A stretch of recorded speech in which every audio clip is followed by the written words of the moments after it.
have a feeling we are heading into the tough part now. And I've heard a lot of people say that like 4 to 5 is when it starts to get a little easier. So I'm like, all right, it's time to just like heads down, buckle in, like it's gonna be tough. And then I was joking with my husband yesterday because I was like, as soon as Julian's coming out of this, Jamie's gonna be going into it. So it's just gonna be like a few years of just like temper tantrums and meltdowns. But that's fine. That's part of the journey, right?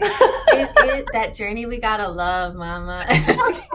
Love that journey, Mama.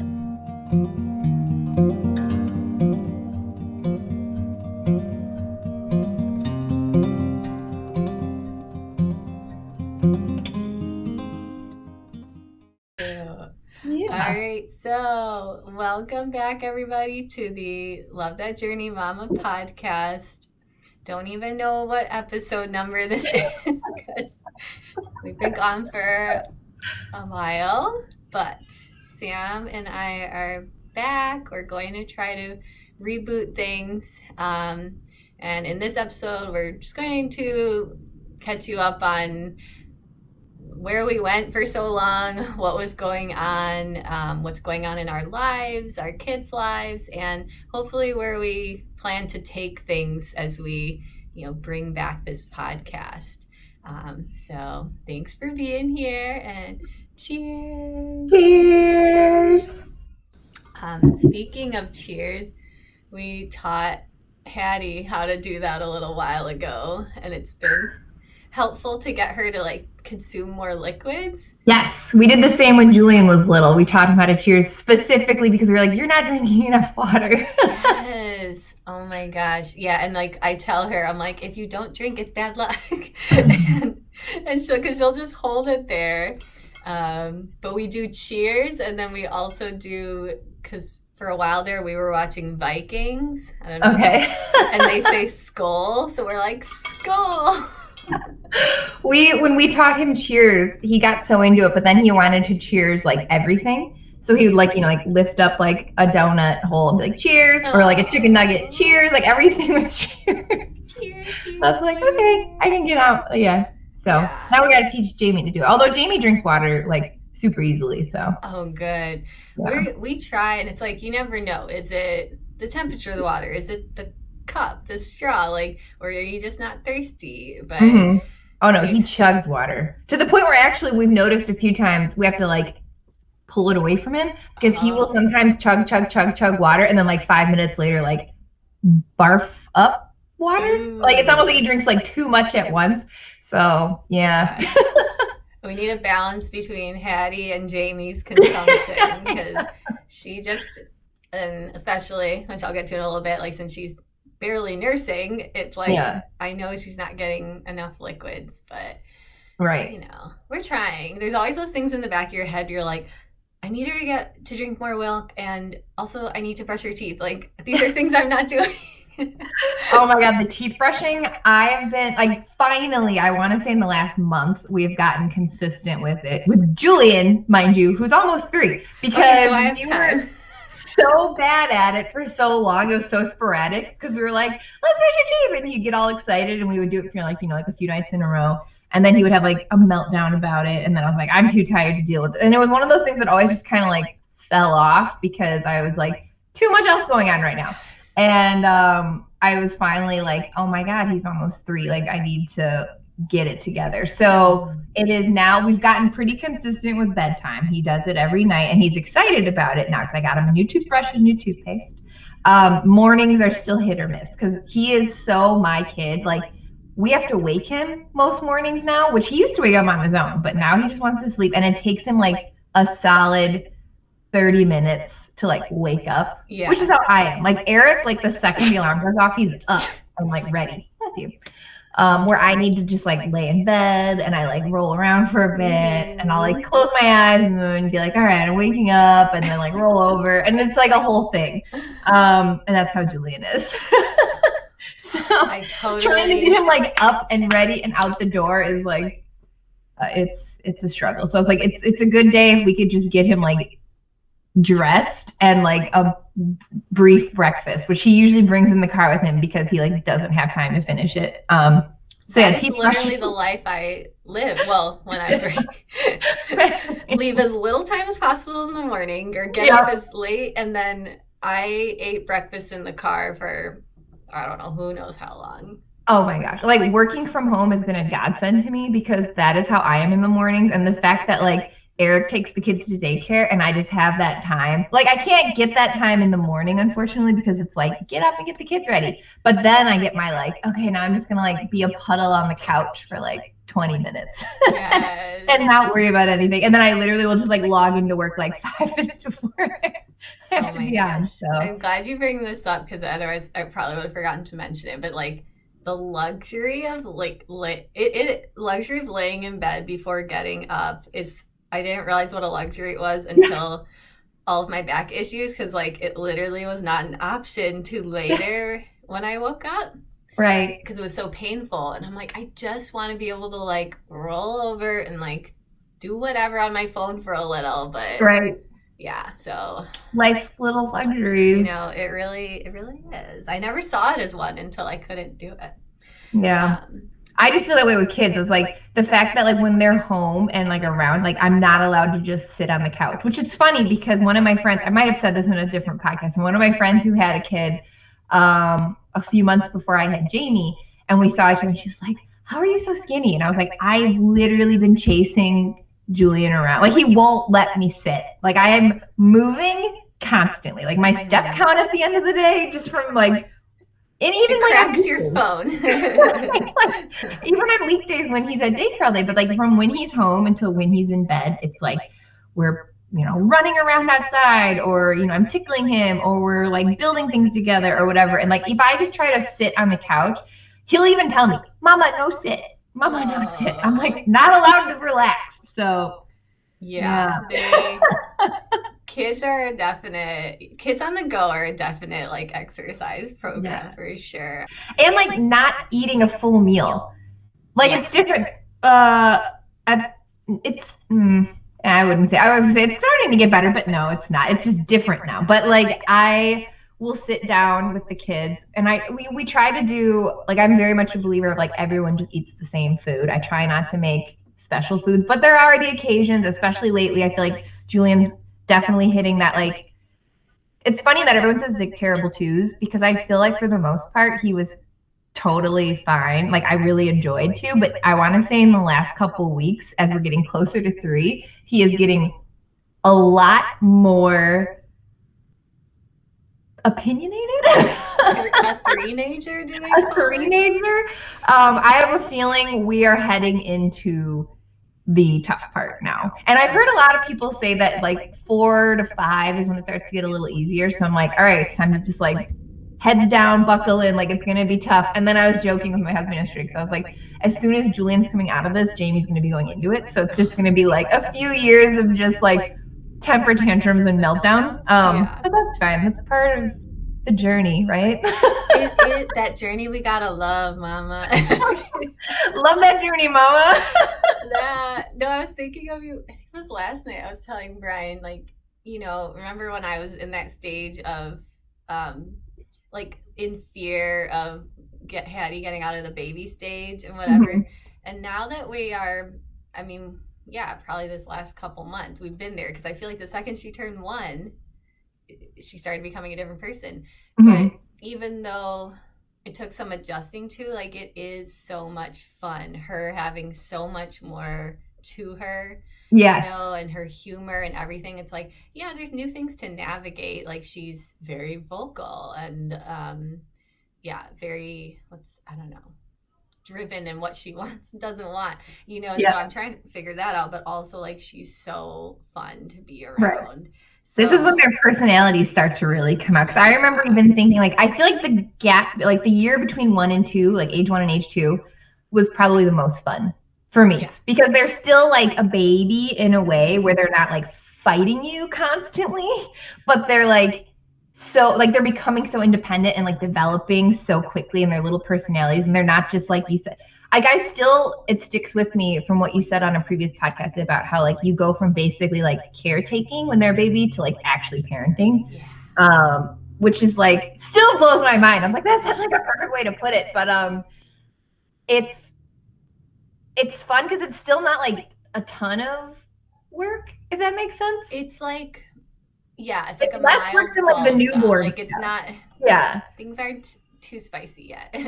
They're not too spicy and they're not too like boring. Like I love babies, but they are pretty boring, especially when you're just like home with them all day and you're like, you can't really do much or take them places because you're still following a pretty strict like nap and feeding schedule, and they don't really interact with much yet, or not enough to be like excited about things. Yes. So I feel like that it's like that sweet spot of like they're like starting to be a lot of fun, but also like not fighting you constantly. So Yes, it is. It does feel like it's going to be a sweet spot for sure. And that I also saw something that like really resonated with me recently about how, um, and maybe it's like when you have a second kid and you can compare them, you start to see like the ease of a newborn because they just don't have a lot you have to do for them.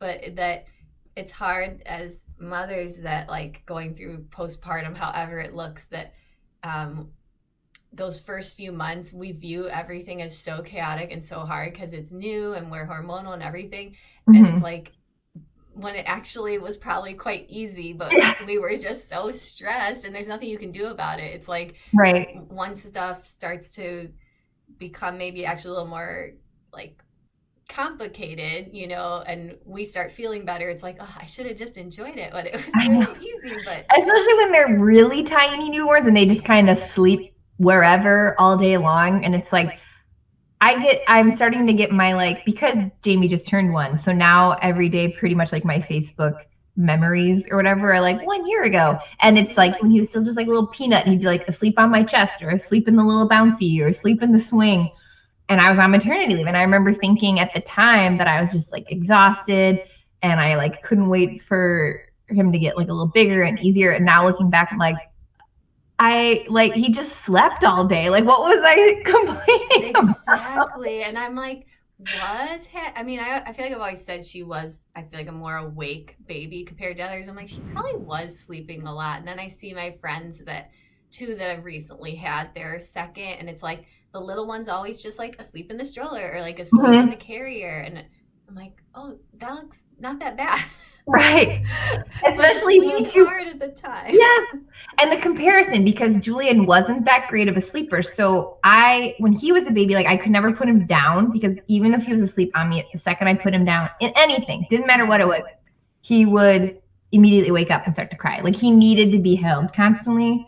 So I didn't get a lot done, which is fine. I loved all the contact naps. I missed them actually. Because I would love it when he would just curl up and fall asleep on me, and then I'd be like, well, guess I'm just stuck sitting here in the rocking chair for the next hour while he sleeps on me. And like, I remember at the time being like, oh, I've got to get so much done.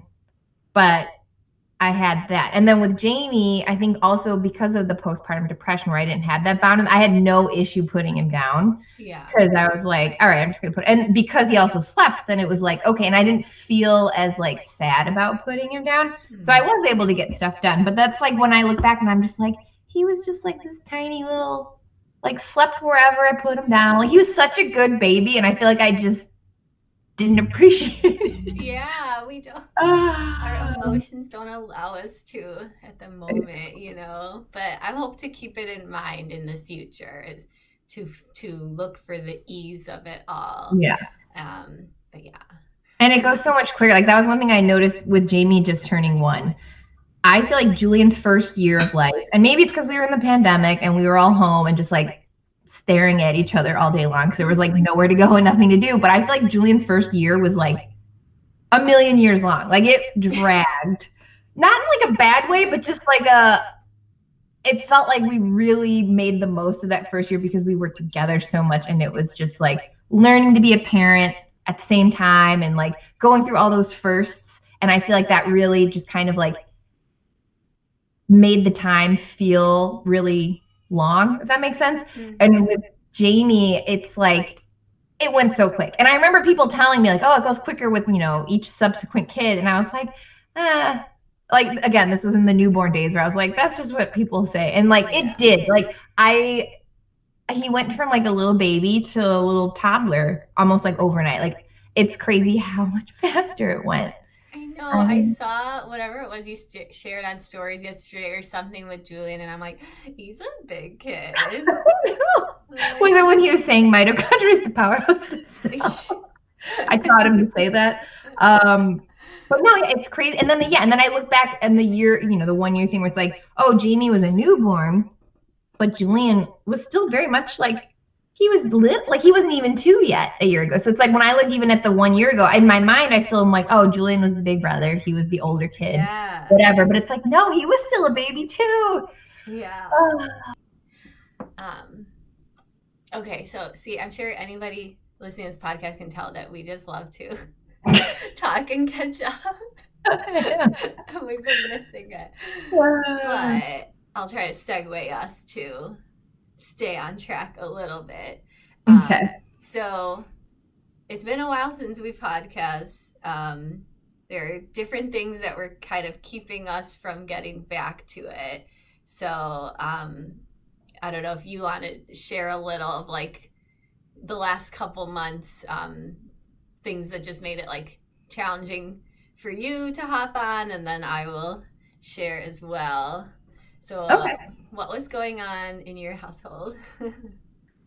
Definitely probably not as much as what's going on with you, but we'll get to that. No, I feel like it was maybe like beginning of June when we last talked, essentially. So it's like a 2-month-ish time span. We went on our first vacation as a family of 4. So that was fun. Making memories. No, it was fine. It was the first time we all like slept in the same room together, so that was interesting. Jamie did great. Julian was another story. But that's just, I think, the phase that we're in right now. And trips take a lot of planning, and so much mental energy just goes into the like planning and packing and like, what are we gonna do when we get out there? What are we gonna do in the car to like keep them occupied, and like how are we gonna handle sleeping arrangements and like all? It's not just simple anymore. But we did good. It was fun. We didn't get a great amount of sleep, but the kids were they had a good time. We were there with my entire like in-laws side and like their kids and everyone, and so Julian had a blast like staying up late with his cousins. Like we let him stay up later than he's ever stayed up, just because he was having so much fun. Jamie climbed. We were staying in this old like 1800s house in Galena, and it was like this huge, like it was like 19 stairs I think up to the first level because it was like high ceilings plus like whatever. And Jamie, I don't know, or never climbed a stair in his life, did all 19 stairs.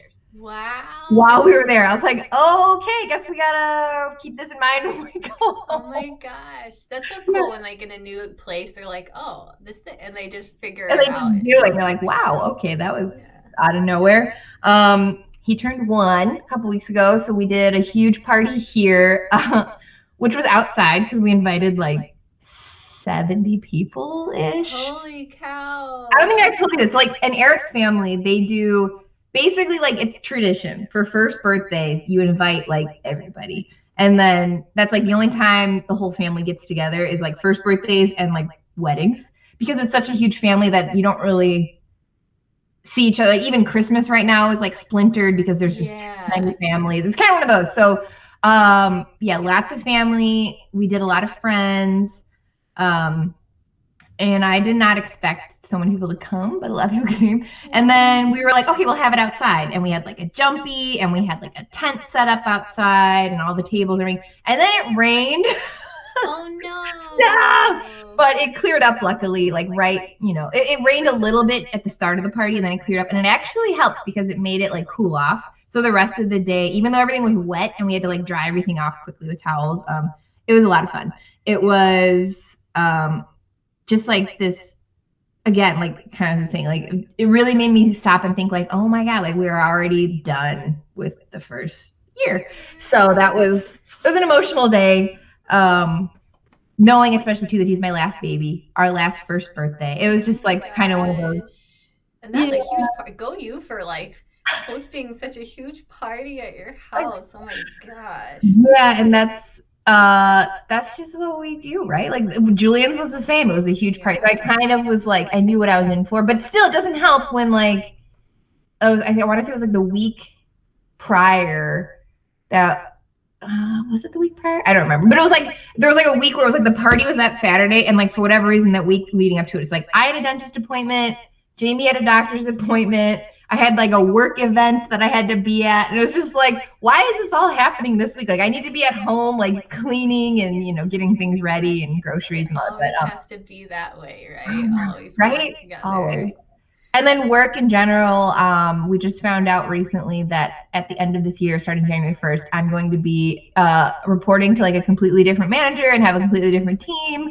But like no one's telling me anything as far as like when am I going to start like meeting. Like my current manager and my new to be manager are having these like weekly meetings, and I'm like, do I get to be involved in those at some point? Like it's kind of everything's in limbo right now, and I've been super busy because they keep being like, well, just focus on like your current job for like, until the end of the year. And I'm like, that's fine. But like, I also need to know like to prepare or something. So that's like kicking my anxiety up. But with that, my new manager, they're like doing this big group work meeting thing in November in Minneapolis that I am invited to. And it's an overnight business trip. And I have not been away overnight from my babies. Ever. No, only Julian to have Jamie. Yeah, right. And that was it was technically 2 nights because I had. Like it's only because I had to. Only because I had to. Like I begged them to let me home early. They released me technically earlier than they wanted to because I was like, I want to go home, and they were like, Are you sure? You just had a C-section. I'm like, I need to get out of here. I'm already like preemptively sad about it, even though it's not till November, but also kind of looking forward to it. And I will tell you why. Cool. I also am like looking forward to Eric having to be the like default parent for essentially it's one night, right? But like I probably won't get home until after they're in bed the second night. So he'll have to do the whole like dinner bedtime for 2 nights. But I'll only be gone like overnight for 1 night. So it's not the end of the world, but like I don't know. He's confident he can do it because I was like, we can have Becky come if you need my sister to help. And he was like, no, I think I can do it. I think I can do it. And I don't know why it's like this whole like momentous thing. I was like, moms stay home with their kids constantly and handle like multiple kids. But like for whatever reason, I'm like slightly nervous, but also excited to see how he does on his own.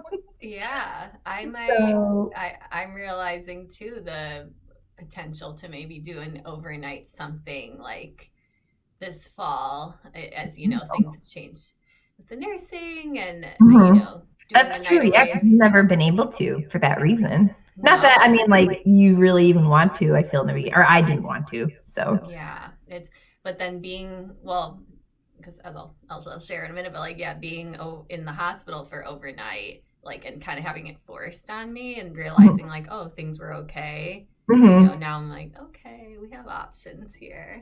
Well, what's funny too is I always feel like, and this might be true with you, and I know I've heard it from other people, but I feel like the kids behave better when I'm not home.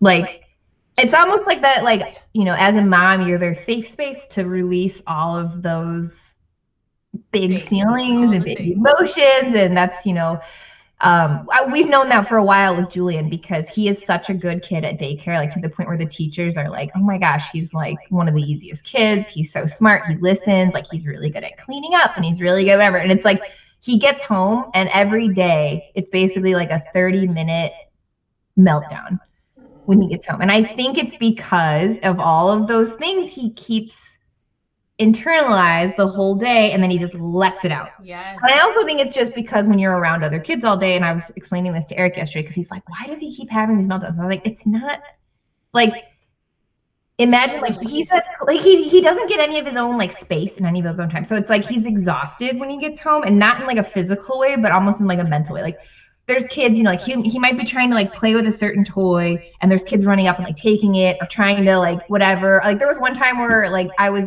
literally like picking him up to say like hello, and this other kid just ran over and like pulled his shoe off. And it's like toddlers are gonna toddler, right? Like it's not like they're hurting each other, but it's just they're a lot. And I feel like he is such an old soul and like just a cautious, calm little like leave me alone kid that I think because he doesn't get that all day long because there's just someone in his space constantly. So I think when he gets home, it's just like, ah! And I told Eric that and I was like, I mean, that's kind of like when I've had a long day at work and I get home and obviously we know how to control our emotions better because we're adults, but toddlers don't.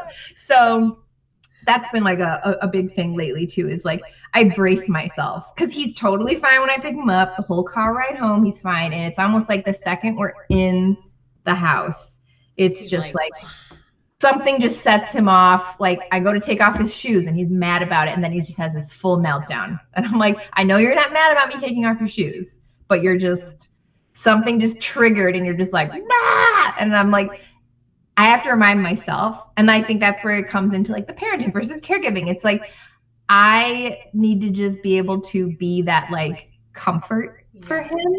But because of that, I've noticed like if Eric lets me sleep in the morning and he's down here with the kids, like they get up, they come down. If it's like a weekend and he does breakfast with them or they're playing happily, quietly to themselves. And then for whatever reason, when I wake up and I come down, it's like all of a sudden one of them's like clinging to me crying, or one of them's like not listening and like throwing something. And it's just like, why? And I think we are an emotional switch. I guess. I think like, cause literally, yeah. I mean, we kind of experienced it with, well, thankfully Haddie was so good for both of our moms while we were in the hospital. And then we came home and it was like she was just so much more vocal and like just, I don't know. It was like she'd been holding in her volume basically for us. And but I think it's true. And so that's why I'm kind of like, he's all worried and I'm like, I think you'll be fine, because they're totally fine when it's you and them. Like for whatever reason, it's just mom. Like mom's around and it's like, now I'm just going to act out because I know mom will love me through it kind of thing. So yeah. So yeah, lots of busyness, job changes on your and it just makes it hard to do these things. And podcast, we did have a business meeting at one point, and we came with some lofty plans that I'm sure we will get back to.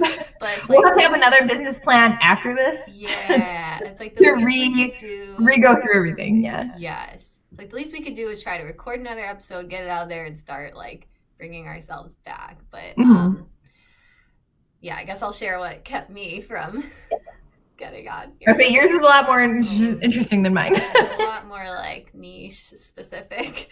But I mean, of course, there's always like the busyness of motherhood, but I have struggled with back issues on and off. And I don't know how much I had told you of this prior, like probably since 2019, I've been kind of in and out of physical therapy. I was fine during pregnancy. And then, of course, lots of like aches and pains postpartum. I was in physical therapy for my feet and my back, like end of 2022. But the same kind of back problem. So I'm talking like lower back, just soreness, whatever. I felt like PT did a little bit to help at that time, a little more with my feet. I had like plantar fasciitis. Which I think was from walking around barefoot those first few months postpartum a lot and like not having the support of my feet. So ladies, wear your supportive shoes. I can't be barefoot anymore ever. Like we have a bunch of hardwood floors and I have to wear slippers around the house because like my feet will ache, even if it's just for like an hour. Yeah. Yeah, I definitely have changed that habit. And then, things kind of ebb and flow, but I would say like late spring, May-ish. My back pain came back again, but now I thought I was developing sciatica because it was going down my right leg and it would just like ache. And so I'm like, I got to get back into physical therapy. So, I told my doctor about it, got the referral. And I also kept mentioning, I'm like, I think I have like a slipped disc or herniated disc. I'm like, I think that's what happened a few years ago. I don't know. I didn't know much about that at the time. And I got into PT and I literally was going for just a few sessions and the nerve pain was still there, but then it started to the tingling numbness started happening. So my physical therapist was like, there's a bit more going on here probably than physical therapy can tackle. So in the process from June into July, I was on that treadmill of going to doctors, getting x-ray, MRI, like trying to figure it out. I went to a non-orthopedic surgeon doctor, I don't know. And the issues I ran into, which it's like you'd never think about it until you're in that position, is, of course they want to try least invasive stuff first, medications, things like that. But because it's crazy to think like just a month and a half ago, whatever, like early July, I was still nursing 4 times a day. Wow. Dropped that down to 3 after our trip. So that was like 4th of July. Okay. So 3 times a day, like still a pretty normal part of my life. But I needed to start taking medications that you can't take while nursing or not recommended to, like steroids and muscle relaxers. So they were trying to give me things that would still be okay to like nurse somewhat, and then I did a steroid injection because it was confirmed with the MRI that I had a herniated disc at my L4, L5. So I didn't know how severe it was, but I guess it was pretty bad. And I feel like I wasn't told that at first because they want to try other things and they can't just push surgery right away. Yeah. So I got a steroid injection. Didn't work, unfortunately, and they weren't willing to try a second one because it's kind of like they always knew. Yeah. Things were pretty bad and it wasn't going to work. So we did some more Band-Aids. I did oral steroids and all sorts of things. And that caused me to have to nurse less and less. I was down to like 1 time a day and trying to, balance it with when I was taking medications. But yeah, I literally just have been surviving the past few months, as you know. I mean, I was pretty functional during the day. Thankfully, I could get around, take care of Haddie. Like I had pain, but I could manage it, Advil, Tylenol. When we got back from our trip in July, something must have just like gotten way worse. And well, you were on an airplane in a car for so long, and I feel like that probably the disc was just like and it just popped right out even more. And I would say from like early July until, still now because I'm struggling with sleep, like I wasn't sleeping through the night at all anymore. Kind of like newborn days, only with lots of pain. Yeah. Because my pain would get way worse at night and it would like stiffen up. So when I'd wake up, if I tried to move, it was like excruciating pain. Could barely walk in the morning. Every morning, Brian would have to like pull me out of bed and drag me to the bathroom. So yeah, things just got really, really bad. Like my quality of life deteriorated so fast. So much muscle loss, lost even more weight, just was in a haze constantly. So I don't know if you've experienced taking like steroids. Probably the medications, right? You were just kind of oh my God, a little bit. Yeah. I was in such a cloud. And then all the stress of trying to figure out surgery, like whether or not to do it, waiting on my second opinion. There's a lot of controversy around back surgery because it's a big deal and it could not work. And so I didn't know what to do until I felt like I had no other choice. And then I was like, desperately, somebody give me surgery. And so, fast forward to today. I am how many days out from surgery? Today's Friday. 9 days? Okay. Yeah. So I had a back surgery 9 days ago, and here we are podcasting. There's way more details I could get into with that, but that's like a story for another day, I guess. But yeah, that is what kept me from podcasting, is just all the chaos that came with that. And now that I'm on the other side, I'm just like excited to get my life back. Yeah. Well, yeah, when you're in survival mode for that long, it's like that's all you can think about is just getting through the day. Yeah, that's all you do, get through the day. And now, I mean, it's going to be a slow journey back because it's like, even though was telling you, it's like I'm feeling so much better. There is no lifting Haddie for at least 6 weeks. So thankfully we have both of our moms here helping out, to lift her, but we're also trying to teach her to not need to be lifted as much. But yeah, it's challenging to go from being so independent as a mom to now I have to rely on people so much more, even if I feel like I can do it. So I think I speak for everybody when we're all glad to see you feeling yourself again and hope for continued healing and being able to get back to the life that you want. Yes, I am very excited to like re-strengthen and make sure this doesn't happen again and strengthen up enough to like carry another pregnancy. But quick PSA to everyone out there, protect your back. What do they say? Lift with your legs. Yeah, lift with your knees, right? Lift with your knees. Instead of your back. Which I'm still really bad at, but I'm getting better at it. But yeah, because this was a nightmare that I wouldn't wish on anybody. And so, just...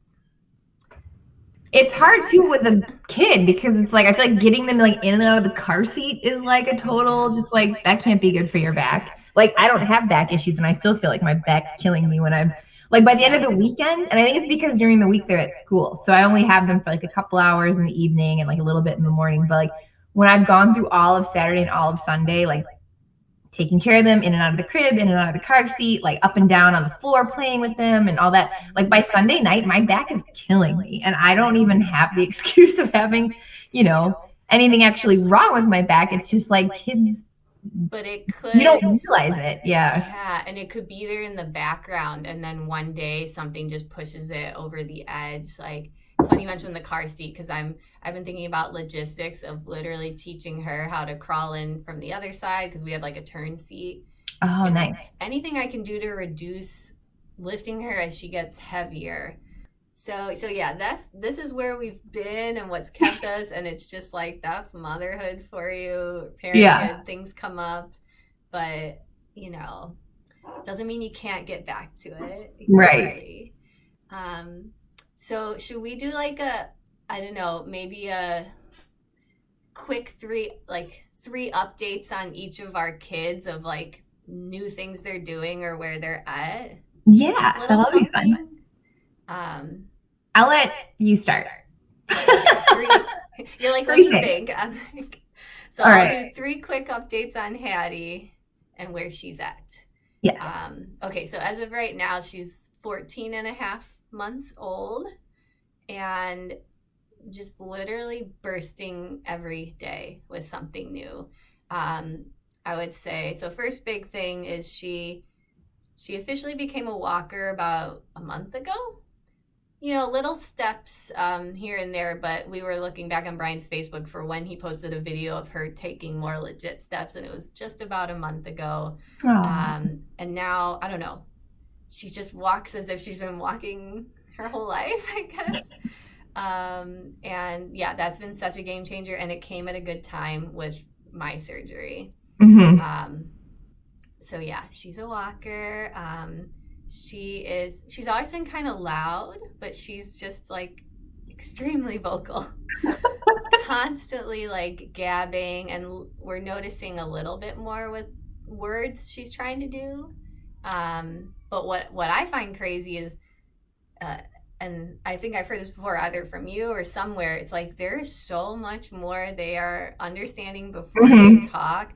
Because I'll just say full-on things to her, like, go grab that little blanket so I can wrap it around your baby doll.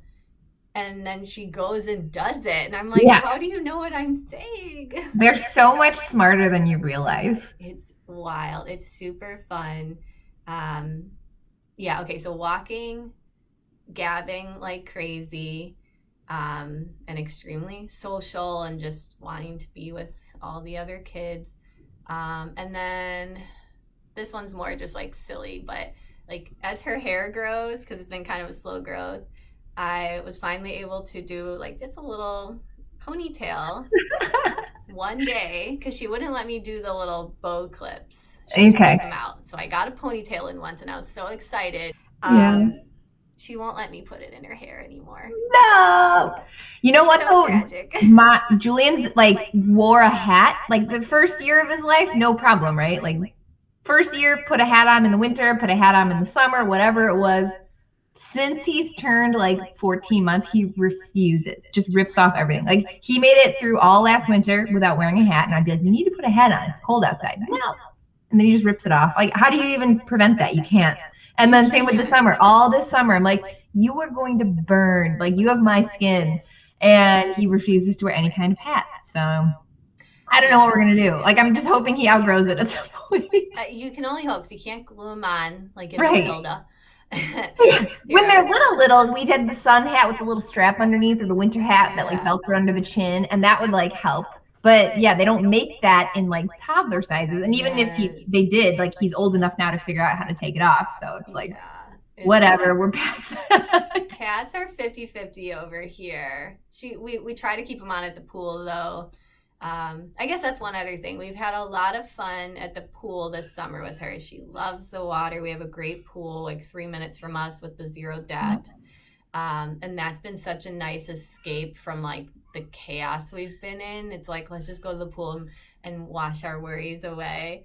And so, so that's been fun. So hair, and I don't know. She's super fun right now, and we're looking into putting her in a little program one day a week, and just to let her kind of, be her best like social butterfly. And that's where she's at. So what about your little babes? I'll start with Julian. So he has been like super conversational lately. Like he was speech delayed, so he started talking late, and like for the longest time he was just doing like little snippets of words here and there, or he would like say something like the very basic sentences like mama up, or I do that, or like it was like things like that. But like he's now like telling you like things he did at school, like with detail, and it's just so cool to like hold a conversation with him that's not just like little like 1 or 2 words. And it's still one of those things too where I know for a fact that like as a parent, like you understand your kid better than everybody else. So here I am being like, oh my God, like we're having full conversations, and then other people are around and they're like, what did you just say? I just saw my friend sent me a TikTok about that last night. Yeah. Like he's so smart and he says all these things, but what cracks me up the most is he's in the phase right now where he like repeats things that I say regularly, but like there's an age where it's like they parrot you, where it's like I'll say something and he immediately says it, but now he's started to say things that I say in the same mannerisms, but like completely on his own. Like the other day, I can't remember what it was, but like Jamie like made a mess, whatever, and Julian was like, "Oh goodness, Jamie." But like he said it in a way like, "Oh goodness," and Eric immediately turned to me. He's like, "He got that from you," because I say that whenever there's like, "Oh my God, oh goodness, so cute, you guys." Okay, you're making me look forward to that. Like, what are the things that she'll start to Oh my gosh, it's so fun. Or like a lot of the things too, because I'll always say, if they're ever playing it, because they have gotten to the point now where like the 2 of them play well together, where I can leave the room for a few minutes and come back, as long as it's like baby proofed, right? So I say all the time, like, okay, I'll be right back. Mommy's gonna be right back. I'm just gonna go do something. I'll be right back. And now every time Julian leaves the room, even like he'll be playing with Jamie, and he'll be like, okay, Jamie, I'll be right back. And he'll go and get something, and it's just like he'll constantly all day long, I'll be right back, okay? And he always, okay, I'll be right back, okay? Because I do that. Like I always make sure that he's understood me. Like I'm gonna be right back, okay? So now he does it. I'll be right back, okay? I love it. And now it's like also one of those things where it's like, really watch what you say, because even if he doesn't repeat it at that moment, it stores in his brain and he will say it at another time. So it's like, swearing and all that. Like she says, I think she's kind of saying sure a lot, but it sounds like shoy, and then it sounds like shit. The best is for the longest time now, and I'm like, I laugh, but I try not to overreact, but for like a year, for a fox. He has like a little stuffed fox, and he calls it a fock. But it sounds like he's like, Fock, where are you? Where are you, Fock? And Eric and I just crack up, and I just, repeat it back to him, and I'll just go, where's your fox? And I don't make a big deal about correcting him, but I always say it the correct way because they say that's what you're supposed to do. Like, don't make them feel like they're saying it wrong. But I also just know, like, eventually he'll say it right, but in the meantime, he just cracks me up. But that's another thing. It's making me sad. Like, certain things he's always called, like, for the longest time, he called birds tweets. Mm-hmm. And now he'll say birds. And I'm like, they're still like R.I.P. tweet. Yeah. Or dinosaurs, he called rah-rahs. And now he calls them, he actually like will say the type of dinosaur it is, like a stego or a brontosaurus or an ankylosaurus. And I'm like, oh, can't you just. That is so cool when I think my teacher brain's trying to think like tier 2 or even tier 3 specific words, like when little kids. And he'll correct you because like if like my, like a family member is like, oh yeah, it's I can't remember what it was, but it was like a page with all the different dinosaurs. And like my mom, I think, was even saying, like, she pointed to Triceratops and she was like, oh, is that a Stegosaurus? And Julie was like, no, Triceratops. Like, it was like, no. Yeah. But yeah, he'll correct you if you get the wrong one. But so that's been really cool.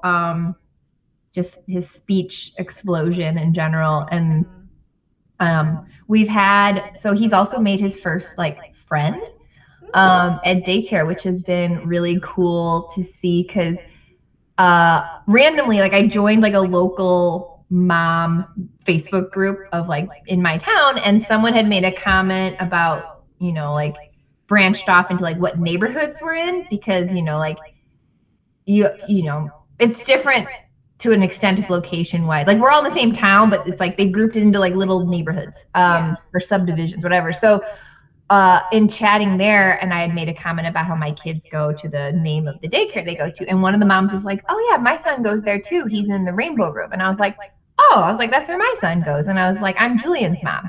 And she was like, oh my gosh, she's like, I'm AJ's mom. And we like connected because Julian talks about AJ, and so she messaged me privately and she was like, AJ talks about Julian all the time. And so I was like, that's like his one like friend, like he'll mention like 2 or 3 names, but he always talks about AJ. So like we started chatting, we realized they live like 5 blocks away from us, and we like had a play date, which I was super nervous about. It's like getting ready for a first date because you're like, I'm gonna meet this other mom whose like kid is friends with my kid, and I hope we get along because our kids get along, and I want to have this outlet for Julian and all that. So but met them, great family. Like we've seen them now a few times. We invited them to Jamie's party and they came, and we're going to their son's party next month. So it's like, but seeing Julian play with another little kid his age, because obviously they do it at daycare, but I don't see that. So the first time we got together, we met at our local library in like the kids section, and it was so cool as a mom to see like Julian immediately ran off. Like he wasn't attached to me. He was all like, yeah, AJ, let's do that. And like they were talking with each other, and it was like, let's go do this. Okay, I'll follow you. Oh, let's do this. And like just seeing him talk with another like peer, because I see him like interact with Jamie, but it's not quite the same. So it's like, then like just to see their level of like, let's go do this. Yeah, okay, how about we do it this way? Okay, over here. And it was just like, like it was just such a cool thing to see that I was like, this is a little friend like he made on his own. And now to watch them interact with each other, and like I don't have to get involved at all. And I was just like, oh gosh. So the little things, like just yeah. And that was like a huge thing for us because I know for the longest time, like he still is in, I think, the age range where it's like they call it like parallel play, where kids typically don't play together, but they'll play like next to each other, doing the same thing. So this is like really the first time we've seen him like play with somebody where they like do something together as like a back and forth kind of thing, like as a, like versus like just near each other. So that was really cool too. But and then just in general, what about baby Jamie? And then baby Jamie, he is wild child extreme. Like I did not realize how easy and different Julian was as a baby, because Julian was so naturally cautious and calm. Like he never attempted to like climb things or, you know, like get into something. Like we still, all of our cabinets in the house, we never had to put like locks on because Julian never tried to open anything. Or if he did, he would just kind of look and be like, oh, and then he would close it. Not for me. That's not for me. Oh, those are poisonous cleaning chemicals. I guess I'll close this cabinet back up. Where Jamie, I swear, tries to like kill himself on a daily basis. Like if you're not watching him at every second, he is like into the one thing he's not supposed to be in, climbing up something without like any fear of hurting himself. And it's just like, I feel like it's really going to like, we're gonna have to go out and buy like a bunch of like baby proofing things that like we didn't have to ever have with You're Julian. Like, this is backwards. Like I shouldn't be buying this now. You should be, yeah. So, but he is just such a silly kid, and that's one of the things that I've loved. Watching, kind of like how you were saying, like they're developing their personalities now and all that, and who they are no matter what we do. Right. And he's like trying to make us laugh. Like he's just innately very silly and funny, and he likes to like hide and then pop out at you like over and over and over again. And he does it just like, I don't know where he got it from. He does it completely on his own. And then he gives you this face like, I got you or whatever, like silly me. And then just, yeah, he's a funny kid, like naturally funny. Like I genuinely laugh at the stuff that he does. And then just in general, I will say like the other thing is kind of a combo of the two of them, but just like watching their bond grow and develop, especially more recently because Jamie is so like on the move and like keeping up with Julian, that they like this. You're so worried bringing in a second kid because you wonder, like, you worry that like your first is going to feel neglected, or that you're, you know, not gonna be able to like split your time and attention the same way. And like, so I spent so much time worrying about having another kid that I didn't like stop and think about all the positives that were going to come out of it. And especially in the beginning, it's like pure chaos and super hard. They were like, we had 2 under 2. So it was just very much like survival mode for so long. And just being able to see now like the payout of like watching the two of them together, like they are each other's favorite person. I was joking with Eric, I was like, I've been demoted. Mommy is no longer number one. Like the two of them, you know, like if Julian's the first one up in the morning, he immediately, like, he's still like rubbing his eyes. He's like, I want Jamie. Where's Jamie? And I'm like, well, Jamie's still in his crib. So we have to go into Jamie's room and they wake each other up. And then it's just like, ah. Or after daycare, they literally run across the room towards each other. Well, Jamie crawls, but like Julian, they'll run to each other and like embrace. And Julian gives him kisses, and it's just like, oh my heart. Your heart. It's like you created these beings, and here they are. And they love each other just as much as I love them, and that's like just such a cool thing, because like obviously as their mom, I've tried to like foster that connection and relationship, but there's only so much you can do. But you can't like force them to, you know, get along and live. And don't get me wrong, they still have their moments where, you know, Julian's very particular about the way he's playing with something, and Jamie will just come and like bulldoze over everything or like take things away, and then Julian freaks out. And it's like, I do have to get involved a few, you know, here and there, but for the most part, they just like want to be around each other 24/7. Like they love being around each other, and it's just, yeah, it's that just, makes me I love excited for the future of. Yes. When Haddie's not an only child anymore. Right. And it took a while to get here, but now that we're here, it's just like amazing. And I just love watching it. Yeah. And I love that we're, you know, I'm sure if we look back at like our very early podcast when both of us were like still in postpartum hazes, it's like, I don't know, things feel different, but I feel like we have so much excitement and positivity towards parenthood right now, and like I'm glad we can share that, because there is so much out there about like the hard stuff, but there's so much good stuff. I know we had a couple topics we're hoping to get to in the next few episodes. Definitely gentle parenting. Yes, that I think, especially as like I was saying, like Julian's gotten harder and harder lately, like to a point, but I think that's definitely gonna be something that I'm gonna be focusing on a lot lately. So I kind of just sharing what I learn as I go. Yes. Gentle parenting. Definitely want to talk about our baby feeding journeys. Yes. And, get people on here talking about their own personal experiences with pregnancy, motherhood. Mm-hmm. So hopefully you'll start seeing a lot more of us and on various platforms too. We're going to do what we can. No pressure. Yeah, we have lofty goals, but, at least the podcast exists and hopefully it's helping somebody out there. Yeah. Join us next time. We don't know what it'll be. We don't know when it'll happen.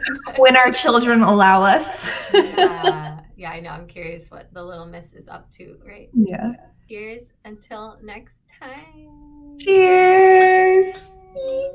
Bye.